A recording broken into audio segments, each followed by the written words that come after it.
Bienvenidas y bienvenidos, esta es la clase número 11 de Historia de España del Joaquín B. González.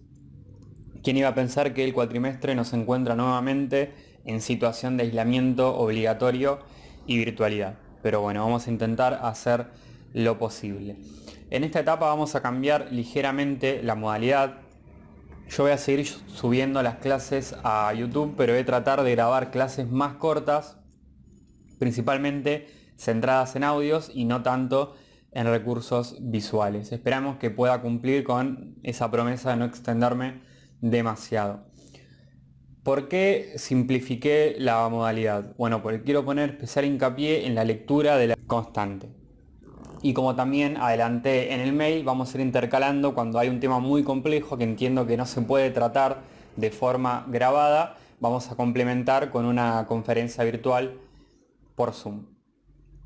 Sin más introducción, la clase de hoy va a estar centrada en los reyes católicos que gobernaron la península ibérica, o la mayor parte de ella, entre 1479 y 1504 aproximadamente. Este periodo fue identificado con el establecimiento de las bases de una monarquía centralizada en la península ibérica. Entre el reinado de Fernando e Isabel, que son los reyes católicos, y el gobierno de Felipe II, se extiende un momento que es fundamental para España y totalmente fundacional para España como la entendemos en la actualidad. En este tramo de la cursada, formado por tres clases principalmente históricas, vamos a abordar tres momentos clave: los reyes católicos, los Austrias mayores y los Austrias menores. Después vamos a ir explicando un poco el sentido de esta división y de cada una de las etapas. Pero ¿cuál es el arco argumental de esta sección del cuatrimestre? Bueno, en 3 siglos vamos a asistir a la formación, auge y decadencia de la monarquía hispánica como un imperio transoceánico, entre diferentes contingencias que van anudando y desanudando diferentes alianzas matrimoniales. La monarquía católica, bajo la dinastía Trastámara, se va a erigir como una construcción dinástica, o sea, familiar, política e ideológica, que articula o conduce territorios muy heterogéneos, tanto ibéricos, o sea, los reinos que venimos estudiando, como europeos, porque también entra primero Italia en ese orden, y después también va a entrar, como vamos a ver, el Sacro Imperio Germánico, los Países Bajos, etcétera, etcétera. Y después, cuando se suma la conquista de América, también territorios americanos e incluso asiáticos, ya con Felipe II. En esta unión inestable en un principio de dos coronas, que es la de Castilla y Aragón, las dos coronas más poderosas de la península ibérica, permite que nazca una nueva organización política, que fue objeto de intensos debates historiográficos que, bueno, ya vamos a tener el tiempo para ir abordando estos problemas. Pero tengamos en cuenta que esto no es un proceso que solo alcanza a España, sino que tiene que ver con una tendencia general de Europa a fundarse sobre bases nuevas, principalmente después de la crisis del siglo XIV y del Renacimiento, que es en lo político. Tenemos monarquías con un grado de centralización nunca experimentado hasta el momento y una economía capitalista que lentamente empieza a integrar las regiones más recónditas del globo. Los reyes católicos justamente constituyen uno de tantos casos de dinastías que logran un alcance nacional, muy entre comillas, e intentan establecer una hegemonía cultural, principalmente articulada desde la ley y la lengua. Ahí pueden volver a Guadagnieto, que plantea esta cuestión de cómo se articula desde una tradición histórica, desde una lengua, desde una identidad, la centralización monárquica. La historia de las católicas majestades, como pueden llamarse por potestad del Papa en el año 1494, que les concede este título, comienza en el año 1468. Sin embargo, antes de establecer una narración más cronológica, tenemos que empezar a entender cómo se reconfiguran la nobleza y las oligarquías urbanas que toman partido en los eventos que vamos a analizar a continuación, que es básicamente la instauración de Isabel en el trono de Castilla después de una cruenta guerra civil y su unificación con Aragón para formar una sola corona que va a empezar a aglutinar a toda la península ibérica en un solo marco político. Bueno, vamos a empezar por las noblezas. Pido disculpas si hay ruidos de fondo, van a pasar autos, ambulancias, es medio inevitable. Volviendo a la cuestión de las noblezas, tengan en cuenta que lejos de desaparecer o de menguar, el poder señorial queda reforzado después de la crisis bajo medieval.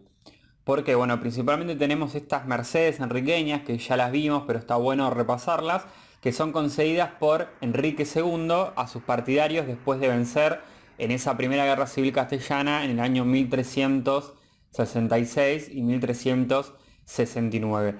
Con esas mercedes, con esos títulos que otorga, se va a consolidar una nueva nobleza.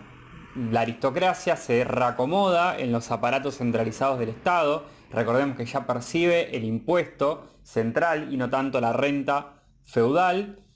Va a formar también confederaciones nobiliarias o los llamados bandos que permiten articular diferentes familias nobles con un objetivo común y muchas veces le disputan el poder a la corona. O también se van a empezar a adaptar y ya en vez de hacer guerras feudales, se van a integrar en las estrategias judiciales que proporciona esta monarquía que cada vez se burocratiza más. O sea, van a ir a los tribunales del rey y no ya tanto a la lucha armada. Estas concesiones de los Trastámare, principalmente de Enrique II, van a permitir que se formen grandes señoríos bajo medievales que van a conformar la base de los llamados estados señoriales. Tengamos este concepto y vamos a profundizarlo con la bibliografía.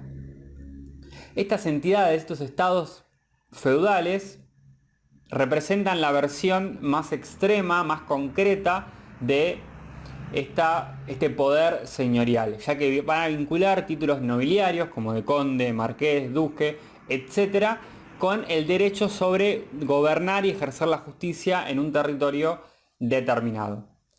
Entonces tenemos, repaso, una justicia real que se pone por encima, pero todos estos poderes jurisdiccionales, nobiliarios y señoriales siguen teniendo un peso muy importante.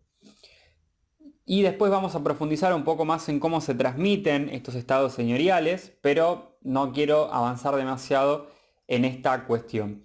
Pero sí tengamos en cuenta que se van a formar grandes linajes aristocráticos que van a ser la base de la alta nobleza que protagoniza todos estos eventos que vamos a ver de reinado de los reyes católicos. Aparecen grandes familias como los Sarmiento, los Velasco, los Sandoval, los Padilla, los Mendoza, los Pimentel, etcétera, etcétera. Tengan en cuenta que cuando asume Isabel la Católica, como vamos a ver ahora, existían 49 familias tituladas en Castilla. La reina solo suma 10, o sea que ya la base de familias que van a ser los grandes nobles ya está conformada. Bien, la otra pata, la otra entidad que también representa un poder subordinado a la corona, pero que tiene unas lógicas propias y fragmenta la jurisdicción, son las ciudades, que tienen cierta autonomía local que está fundada en el municipio o el regimiento. Tengan en cuenta, forzando mucho la comparación, que el regimiento es como un municipio actual. Hay diferentes cargos, ¿sí?, que forman parte de ese regimiento y que ahí se van a concentrar las oligarquías municipales, que principalmente es la parte más notable, más poderosa de la ciudad, que logra monopolizar ese consejo, ese espacio de gobierno. O sea, son los vecinos más importantes, los caballeros, los llamados hombres buenos, que vienen de diferentes orígenes, diferentes formas de hacer su fortuna, y empiezan a gozar de un conjunto de derechos importantes y se van a empezar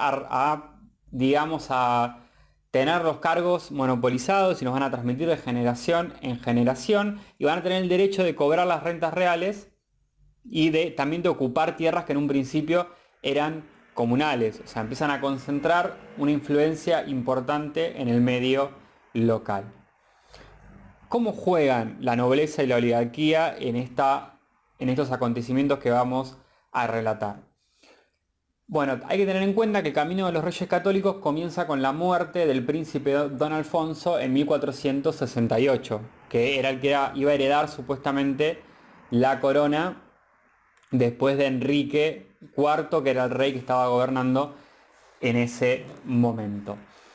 Ante la muerte, bueno, era un término despectivo que venía a indicar que no era en realidad hija del rey, sino que era hija de un noble que era Beltrán, la familia Beltrán, que era portugués. Entonces se usaba este argumento para decir que no era heredera legítima al trono. No es una cuestión simplemente de chimento, digamos, sino que también tenía que ver con discutir que Juana era heredera al trono y hacía apoyar a Isabel, que es la hermana de Enrique IV. Entonces, mediante el pretexto de que es ilegítima, en el Pacto de los Toros de Guisando se va a proclamar a Isabel como la legítima heredera al trono. Sin embargo, este statu quo se va a romper muy pronto, porque Enrique IV había suscrito un acuerdo que evitaba el casamiento de Isabel la Católica con Fernando de Aragón, que era el heredero de Aragón, o sea, evitaba una alianza con el reino aragonés. Y también al mismo tiempo aseguraba el reino de Juana en Portugal, casando a Juana con Alfonso de Portugal, que básicamente era su tío. Isabel, que estaba recluida en ese momento en Ocaña, va a huir a un refugio en Valladolid, ahí cerca de Madrid, y va a romper definitivamente con su hermano y se va a casar en secreto con Fernando de Aragón. Entonces, cuando fallece Enrique IV en diciembre de 1474, bueno, ahí estalla el conflicto. La princesa Isabel es proclamada en Segovia, se alinean partidarios en torno a ella, pero acá recién empieza el conflicto, ¿sí? Aunque ahí se reparten las funciones de Isabel y Fernando, quienes van a gobernar supuestamente en conjunto los dominios castellanos aragoneses, porque también Fernando hereda el trono de Aragón cuando muere su padre en el año 1479. Isabel tiene que enfrentar una guerra civil contra los partidarios de Juana la Beltraneja, que supuestamente había sido elegida por Enrique IV cuando Isabel desobedeció el acuerdo y se casó con Fernando de Aragón.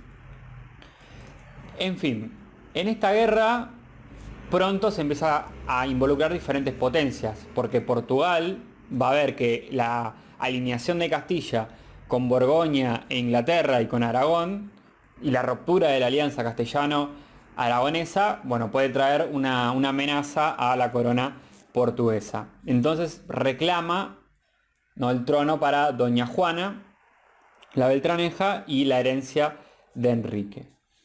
En este largo conflicto, que no vamos a puntualizar demasiado, la balanza se va a decantar, sobre todo en la victoria de Toro en 1476, para el bando de Isabel, aunque la resistencia interior va a perdurar algunos años. Sin embargo, tengamos en cuenta que a pesar de la victoria bélica en la guerra civil, el orden no llegó de un día para el otro. Digo orden en el peor sentido posible de la palabra, que quiere decir, muy entre comillas, pacificar el reino y generar una obediencia estable a la corona. O sea, tanto contra la nobleza y su peso militar, como contra el peso de las ciudades y también el peso de los bandidos, de la delincuencia urbana y rural.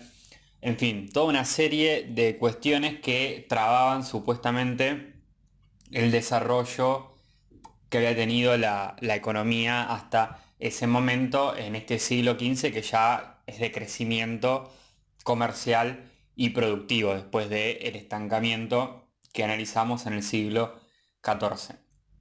Bien, los reyes católicos no perdieron tiempo, sino que ya cuando se encontraban en medio de la guerra, convocaron a Cortes, ¿no?, esta institución que nucleaba a los estamentos poderosos del reino, Y en las Cortes de Madrigal, ya en el año 1476, instauran una serie de medidas, por ejemplo, la reestructuración de la Santa Hermandad, que es algo así como el primer cuerpo policial de Europa, se suele decir, y también la incorporación de las órdenes militares, de esas poderosas órdenes como la de Santiago, la de Alcántara y la de Calatrava, para que dependan directamente de la corona, ya que eran un problema por la cantidad de territorios y de personas que podían llegar a manejar.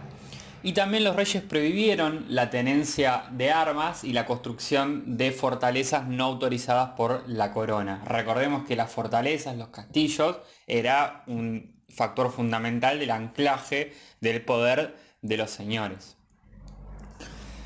Bien, estas medidas iniciales se orientaron principalmente a limitar la influencia de la nobleza, tanto en el ámbito del reino, diríamos de las coronas, como en el medio local, de esa nobleza o pequeña o mediana que está actuando en el marco local o en el marco urbano. Obviamente la nobleza díscola rebelde fue desarticulada con diferentes métodos que van desde la represión hasta los pactos y las mercedes para aquellos que respondieron a la causa isabelina. Con este paquete de medidas, lentamente los reyes católicos logran unificar Castilla y Aragón bajo la dinastía Trastámara. Isabel también opta por perdonar a los que habían servido a Enrique IV hasta el final y se volvieron contra la reina en el último momento, no es que reprimió a todos. Considerando que bueno, había ciertas cuotas de legitimidad en el reclamo de este sector. También perdonó a ciudades enteras y a grandes nobles por las acciones llevadas a cabo en medio de la guerra civil, considerando que era una situación excepcional. Lo más importante tal vez, o el núcleo de esta cuestión, es cómo se robustece el poder monárquico. Ya desde el siglo XIV viene este proceso, no es nuevo, tengamos en cuenta esto, y en el siglo XV se consolida. Y tiene una pata teórica y otra pata política o concreta. La teórica tiene que ver con toda una serie de tratadismo, de teoría política, que en parte viene del humanismo, pero también en parte ya venía trabajado por la escolástica, que pone el acento en la autoridad suprema que tienen los reyes, el famoso poderío real absoluto. Vamos a tener una clase sobre esto, no se preocupen, yo estoy dando un pantallazo general. Y después también el desarrollo de instituciones adecuadas para lograr consolidar el poder real. En unas segundas cortes, ya en Toledo, en el año 1480, se empiezan a ajustar ciertos desequilibrios, por ejemplo, de la hacienda real. No hay corona, no hay Estado sin financiamiento. Se instaura una política monetaria uniforme también para terminar con la inflación. Y se refuerzan instituciones centralizadoras, como venimos diciendo. El Consejo Real, que es uno de los organismos más importantes, que es como diríamos, siendo muy anacrónicos, la mesa chica del reino, que en un principio solamente atañe a Castilla, también es reformado. Y los grandes nobles que podían generar un problema son separados de este consejo, por lo que momentáneamente se logra limitar la influencia de la nobleza en el nivel del reino. Y en el siglo XV estas medidas son complementadas con intentos de limitar la autonomía urbana, que era un claro problema para un modelo que pretende una centralidad o una centralización política. Trataron los reyes de implementar cambios en función de sus intereses centralizadores, sobre todo mediante la implantación del corregimiento, que es una institución, básicamente un funcionario que responde a la corona y que se pone por encima del regimiento que mencionábamos antes.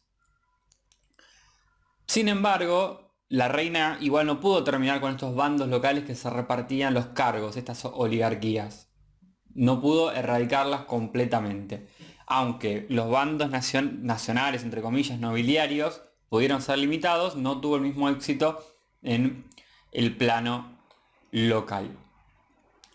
El último asunto importante a tener en cuenta es la cuestión religiosa. ¿sí? Los reyes católicos no descuidaron este asunto, sino que impulsaron una profunda reforma del clero, tanto secular como regular, ¿sí? Tanto el cuerpo de los obispos como el monacato, que es fundamental en la península ibérica.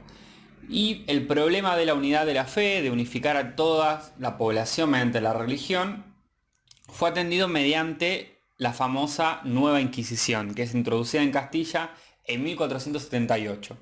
Y su primer objetivo es perseguir o controlar a los judíos convertidos en cristianos, ¿no? Siempre bajo la eterna sospecha de que los judíos no estaban practicando el cristianismo, sino que en secreto seguían practicando su antigua fe hebrea.